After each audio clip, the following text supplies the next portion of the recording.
Jah is my name, and I represent the voiceless majority of this Southern Africa. This is a special request to you, Mr. President, and your cabinet. Southern African citizens are sick and tired of crime. I talk of murder, rape, abduction, cash in transit heist, and so forth. Since the capital punishment was abolished on the 5th June 1995, Southern Africans has gone astray, and Southern Africa has become a crime-ridden place. People are killing others for moody ritual, and everybody is stealing from everyone. All is madness. Ruthless murderers have more rights than the victims themselves. Oh no, enough is enough, and we are sick and tired of this Satanism in our beautiful country. Parliamentarians, please hear this special request. Reinstate the death penalty as soon as possible. We are too thirsty for freedom of movement in our streets.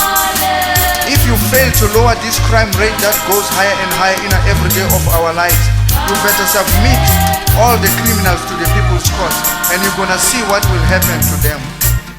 Stop telling us that if we are sick and tired of this crime, we must pack and immigrate. No, your suggestion is less helpful. Babambek, Sisi. I'm the black image of Jah, and I know that promises can only comfort a fool.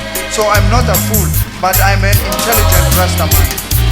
Remember that animals are clever, and only human beings are intelligent. I must see that apartheid has changed its name, but is still alive and kicking. When I cruise around this country, I see RDP houses for the blacks. Where is the RDP houses for the other races like white, Indians and Chinaman? I also heard of the BEE, the Black Economic Empowerment. Where is the white economic empowerment, the Indian economic empowerment, and the colors economic empowerment? I also heard of the Black Lawyers Association. Where is the White Lawyers Association? We say we are the Rainbow Nation, but we are still discriminating each other indirectly. Is this a genuine democracy or a Mickey Mouse freedom? I believe much in theocracy and not in democracy, because I don't believe in a human beings, but Jah Rastafari. I don't care if you hate me for this naked truth, for I trust in the Most High, the Father of creation, Jah Rastafari.